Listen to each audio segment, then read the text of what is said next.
ജീവനക്കാരനായ കൊല്ലം സ്വദേശി ഉല്ലാസാണ് മരിച്ചത്. ഉച്ചയ്ക്ക് 1:30യോടെയാണ് സംഭവം. റോഡ് മുറിച്ചു കടക്കുന്നതിനിടെയാണ് സംഭവമുണ്ടായത്. അപകടമുണ്ടാക്കിയ ബസ്സുകൾ കസ്റ്റഡിയിലെടുത്തു. ആക്സിഡന്റ് പെട്ടെന്ന് ഒരു സൗണ്ട് കേട്ട് നോക്കിയപ്പോഴാണ് പുള്ളി രണ്ട് ബസിന്റെ ഇടയിലായിപ്പോയി പുള്ളി. അങ്ങനെ നാട്ടുകാരെല്ലാരും കൂടി ചേർന്ന് സൈഡിലോട്ട് എടുത്ത് നടത്തി ഫോർട്ട് സ്റ്റേഷന്റെ വണ്ടി വന്നു. ജീപ്പിൽ സാറ് കൊണ്ടുപോയി പോയ വഴി 2 മണിക്കാണ്. 2 മണി ഉണ്ട്, സിഗ്നൽ ഉണ്ട്. അല്ല, രണ്ട് റൈറ്റിലോട്ട് പോകാനുള്ള ബസ്സായിരുന്നു. പുള്ളി സീബ്ര ക്രോസിംഗ്. അതെ, പുള്ളി റോഡ് ക്രോസ് ചെയ്ത്. ഞാനും നേരിട്ട് കണ്ടതാണ് സാറേ. നമ്മൾ ഉച്ചയ്ക്ക് ഇവിടെ ഇരിക്കുകയായിരുന്നു. ടിക്കറ്റ് വെച്ചിട്ട് ഉണ്ടിട്ട് ഇവിടെ വന്ന് ഇവിടെ ഇരുന്നു. നടന്നിട്ട് ഇങ്ങനെ വന്ന് അവിടെ ഇരുന്നപ്പോഴത്തേക്ക് എന്തോ ഒരു സൗണ്ട് കേട്ടപ്പോൾ ആളെല്ലാം തുരിതാ ഓടുന്നു. അവിടെ നിന്ന് ഇവിടെ നിന്നെല്ലാം ഓടും. അപ്പൊ എന്തെന്ന് പറഞ്ഞ് നോക്കിയപ്പോൾ ചേട്ടനെ പൊക്കിക്കൊണ്ടൊന്ന് അവിടെ കിടത്തി. ഇതിപ്പോ കണ്ണിലും ഇതിലെല്ലാം കൂടെ. എന്നിട്ട് സിറ്റി ബസ്സുകാരെ ഇറങ്ങുന്നില്ല, പ്രൈവറ്റുകാരെ ഇറക്കി അവിടെ ഒതുക്കിയിട്ടിട്ട് അവരും കൂടെ ഒന്ന് സഹായിച്ച് എല്ലാം കൂടെ കഴിഞ്ഞ് പിന്നെ CSRനെ വിളിച്ച് വണ്ടി വിളിച്ച് CSR വന്ന് CSR ഞങ്ങൾ പറഞ്ഞ് സാറേ വെച്ചോണ്ടിരിക്കാൻ പറ്റത്തില്ല, എത്രയും പെട്ടെന്ന് കൊണ്ടുപോയേ പറ്റുള്ളൂ. അങ്ങനെ CSRന്റെ വണ്ടിയിലാണ് CSR കൊണ്ടുപോയത്. പിന്നീട് കുറച്ച് നേരത്തെ 3 മണിയായപ്പോൾ അറിയണം അവർ മരിച്ചത്. നമ്മളിത് കണ്ടുകൊണ്ട് സ്ഥിരം ഇവിടെ നടക്കുന്ന സംഭവമാണ്. ഇവിടെ അവിടെ നടക്കുന്ന സംഭവം സ്ഥിരം നടക്കുന്നതാണ്. ഇത് പോലീസിനെ അനർത്ഥം കൊണ്ട് നടക്കുന്നതാണ്. അവരുടെ ഡ്യൂട്ടി കഴിഞ്ഞാൽ അവർ ഒരു നേരം ആകുമ്പോൾ അവർ പോകണം. 24 മണിക്കൂർ ഉണ്ടായിരുന്നെങ്കിൽ ഇത്ര സംഭവിക്കത്തില്ല. എത്ര മരണം എന്താണ് പറ്റണത് ഈ രണ്ട് സൈഡും. അതാണ് പറയുന്നത്. ഇന്ന് അവർക്ക് പറ്റും, നാളെ നമുക്ക് പറ്റൂലെന്ന് എന്തൊരു ഉറപ്പിരിക്കുന്നു. അതിനെപ്പറ്റി സമ്മതനം പറയുമോ? ഒന്നും സമ്മതനം പറയത്തില്ല. നമ്മളിവിടെ സ്ഥിരം നമ്മൾ കണ്ടോണ്ടിരിക്കുന്ന കച്ചവടം ഇരിക്കണോണ്ട് നമ്മൾ ഓരോ കാര്യം കണ്ട നമ്മൾ അപ്പോൾ തുറന്ന് പറയും. അത് KTC ബസ്സുകാരന്മാരെ അവർക്ക് സപ്പോർട്ട്. സിറ്റി ബസ്സല്ലേ, അവരെ ബസ്സല്ല. അപ്പൊ അതുകൊണ്ട് അവരെ ഡ്യൂട്ടിക്ക് ചെയ്യുന്നതുകൊണ്ട് അവർക്ക് സപ്പോർട്ട്. നമ്മൾ അതേ പറയുള്ളൂ. നമ്മൾ അവർക്ക് സപ്പോർട്ട് ചെയ്യില്ല. നമ്മൾ കണ്ണോണ്ട് കാണുന്ന കാര്യമുള്ളൂ. ഒരു ജീവൻ, എത്ര ജീവനാണ് ഇവിടെ നിന്ന് പോയത്? എത്ര ജീവൻ? ഒരു അമ്മച്ചിമാരെല്ലാം എത്ര എണ്ണം മരിച്ചു? എത്ര പേര് ഇവിടെ കിടന്ന് ഈ വണ്ടി ഇടിച്ച് മരിച്ചു? ഇപ്പൊ ഒരു ചേട്ടൻ പോയി. ഇതെല്ലാം ഇവരെ കൂടെയാണ്. അവർക്ക് വേണ്ടി സപ്പോർട്ട്. ഒരിക്കൽ മണക്കാടുള്ള അമ്മച്ചി മരിച്ചപ്പോഴത്തേക്ക് അവരെ 2 എണ്ണത്തിന് കടത്തി വിട്ടോളഞ്ഞു ഈ KTC ബസ്. അത് ഇതേപോലെ വെളുപ്പിൽ അന്നെനിക്ക് മലക്കര കച്ചവടമായിരുന്നു. ആ സമയത്താണ് ഈ വെളുപ്പില് അന്ന് എന്തോ ഒരു ധൈര്യം എനിക്ക് തന്നു. പിന്നെയാണ് അറിഞ്ഞ മണക്കാടുള്ള അമ്മച്ചി. ഇതേപോലെ ആയിരുന്നു സംഭവം. എന്റെ പേര് ചെറിയാണ്, അതും കൂടെ ഓർത്തു. വിവരങ്ങളുമായി VV അരുൺ ചേരുന്നു. അരുൺ, ദാരുണാന്ത്യം ഇതെപ്പോഴാണ് സംഭവിച്ചത്?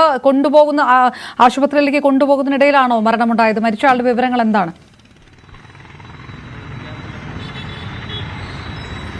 അപർണ, ഉച്ചയ്ക്ക് 1:30 കൂടിയായിരുന്നു അപകടം. ഞാനിപ്പോൾ നിൽക്കുന്ന കിഴക്കേക്കോട്ടയിലെ ഈ ബസ് സ്റ്റാൻഡിന് സമീപം ഇവിടെ ഒരു സീബ്ര ക്രോസിംഗ് കൂടിയുണ്ട്. സീബ്ര ക്രോസിംഗ് എന്ന് നമുക്ക് സാങ്കേതികമായി പറയാവുന്ന ഒരു സ്ഥലം. ഇവിടെ ആളുകൾ ഇങ്ങനെ ക്രോസ് ചെയ്ത് നിൽക്കുന്ന സ്ഥലം.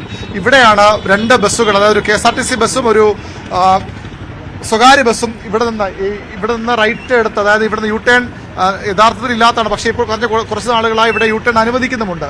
ഈ രീതിയിലാണ് ഇവിടെ വാഹനങ്ങൾ കടന്നു പോകുന്ന ദൃശ്യങ്ങളുണ്ട്. ആളുകൾ ക്രോസ് ചെയ്ത് വരുന്നു.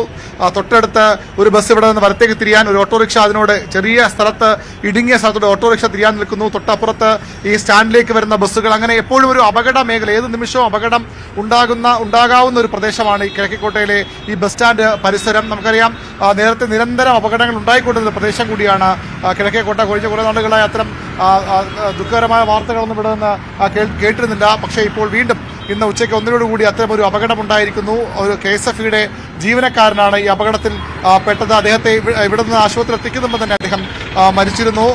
അതായത് അദ്ദേഹം ഉല്ലാസ് മുഹമ്മദ്, കൊല്ലം സ്വദേശിയാണ്. കിഴക്കേക്കോട്ടയിലെ KSFE-യുടെ കേരള ബാങ്കിന്റെ റീജിയണൽ ഓഫീസിലെ സീനിയർ മാനേജറാണ്. ചാല പള്ളിയിൽ നിന്ന് ജുമാ നമസ്കാരം കഴിഞ്ഞ് തിരിച്ചു വരുമ്പോഴായിരുന്നു അപകടമുണ്ടായത്. നമുക്കറിയാം, ഏറ്റവും അപകടകരമായി വാഹനങ്ങൾ KSRTC ഡ്രൈവർമാരും അതുപോലെ തന്നെ സ്വകാര്യ ബസ് ഡ്രൈവർമാരും ഓടിക്കുന്ന പ്രദേശം കൂടിയാണ്. നമുക്കറിയാം, ഇപ്പോൾ ഈ ദൃശ്യങ്ങളിൽ കാണാം എത്ര സ്ഥലത്താണ് ബസ്സുകൾ നിർത്തിയിട്ടിരിക്കുന്നത്. എവിടെ നിന്ന് തോന്നും പോലെ ബസ്സുകൾ വളഞ്ഞു പോകുന്ന ഒരു പ്രദേശം. എവിടെ നിന്നും അവർക്ക് തിരിയാൻ അവകാശമുണ്ട് എന്ന രീതിയിലാണ് ബസ് ഡ്രൈവർമാർ ഇവിടെ പെരുമാറുന്നത്. ആളുകൾക്ക് കടന്നു പോകാൻ സ്ഥലമൊക്കെ സീബ്ര ക്രോസിംഗ് പോലെ ഉണ്ടെങ്കിലും അതിലൊന്നും ഒരു വകയും വയ്ക്കാതെ ഓടിക്കുന്ന ബസ് ഡ്രൈവർമാർ. ഏത് ഭാഗത്തേക്കും ഏത് സമയത്തും എപ്പോഴും ബസ് കടന്നു വരാവുന്ന ഒരു മേഖല. മറ്റൊരു സ്റ്റാൻഡിലും ഒരു ജില്ലയിലും നമുക്ക് കാണാൻ കഴിയാത്ത ഒരു ദുഷ്പ്രവണത കൂടി നമുക്ക് ഈ ഇവിടെ കാണാനാകും. നമുക്ക് ആ ബസ് സ്റ്റാൻഡ് പരിസരത്തേക്ക് പോകാം. ബസ്സുകൾ സാധാരണ ബസ് വേയിലൂടെ കടന്നു പോകണമെന്നാണ് നിയമം. പക്ഷേ അങ്ങനെ ബസ് ബേയിലൂടെ അല്ല ഇവിടെ ഈ ബസ്സുകൾ ഈ സ്റ്റാൻഡിലേക്ക് വന്നാൽ തോന്നും പോലെ കടന്നു പോകുന്ന അവസ്ഥ. ഇപ്പോൾ തന്നെ നമുക്ക് കാണാം ഈ ബസ് ഒരു KSRTCയിലെ ഒരു ബസ്, ഇലക്ട്രിക് ബസ്സാണ്. അത് മെയിൻ റോഡിലൂടെ വന്ന് ഇടത്തേക്ക് കയറുന്നു. അവിടെ മറ്റു വാഹനങ്ങൾ നിർത്തിയിട്ടിരിക്കുന്നു, മറ്റു ബസ്സുകൾ നിർത്തിയിട്ടിരിക്കുന്നു. ഇവിടെ നിന്നും വേണം മറ്റു ആളുകൾക്കും ഈ ബസ്സുകളിൽ കയറാൻ, ആളുകൾക്ക് റോഡ് ക്രോസ് ചെയ്യാൻ. അതിൻ്റെ മറുവശത്ത് ഒരു സ്വകാര്യ ബസ്സും അതും നിർത്തി ആളെ കയറ്റി പോകുന്നതാണ്. അങ്ങനെ 4 വശത്തു നിന്നും ബസ്സുകൾ കടന്നു വരുന്ന ഒരു മേഖലയായി ഇത് മാറുന്നു. എങ്ങോട്ട് വേണമെങ്കിലും എപ്പോൾ വേണമെങ്കിലും ബസ്സുകൾ തിരിഞ്ഞു വരാം. അത്യന്തം അപകടമുള്ള മേഖല ഇത്. ഇവിടെ ഇതാദ്യമല്ല, കഴിഞ്ഞ കുറേ വർഷങ്ങളായി ഇതാണ് അവസ്ഥ. നമുക്ക് ആ ദൃശ്യങ്ങൾ കാണാം. ഇതിനിടയിലൂടെയൊക്കെ സ്വാഭാവികമായും ബസ്സിലേക്ക് കയറാൻ ഒരാൾ വന്നാൽ എന്ത് സംഭവിക്കുമെന്ന് നമുക്ക് ആലോചിക്കാവുന്നേ ഉള്ളൂ. 2 ബസ്സുകൾക്കിടയിലൂടെയാണ് ഇപ്പോൾ ഒരു KSRTCയുടെ കണ്ടക്ടർ തന്നെ ഇറങ്ങിപ്പോയത്. ആളുകൾക്ക് ഇറങ്ങണമെങ്കിലും അവിടെ തന്നെ ഇറങ്ങണം. ആ തൊട്ടടുത്തുള്ള ഈ ഫുട്പാത്തിലൂടെ അല്ലെങ്കിൽ ഈ സീബ്ര ക്രോസിംഗിലൂടെ ആളുകൾ കടന്നു പോകണം. നമുക്ക് ആ ദൃശ്യങ്ങളിലൊക്കെ ഉണ്ട് ആളുകൾ അവിടെ നിന്ന് ക്രോസ് ചെയ്ത് പോകുന്നതൊക്കെ. ഏത് നിമിഷവും എന്തും സംഭവിക്കാവുന്ന ഒരു മേഖല. ഇതുമായി ബന്ധപ്പെട്ട് പറയുമ്പോൾ ഈ നിരന്തര അപകടങ്ങൾ 2022 അന്നത്തെ ഗതാഗത മന്ത്രി പ്രഖ്യാപനം നടത്തിയിരുന്നു. ഇവിടെ 24 മണിക്കൂറും പ്രവർത്തിക്കുന്ന മോട്ടോർ വെഹിക്കിളിന്റെ പ്രത്യേക യൂണിറ്റിനെ ഇവിടെ സജ്ജമാക്കും ഈ അപകടങ്ങൾ കുറയ്ക്കാൻ. പക്ഷേ ഒന്നും ഉണ്ടായില്ല. അത് പ്രഖ്യാപനത്തിൽ മാത്രം ഒതുങ്ങിയത് മാത്രമല്ല ഇവിടെ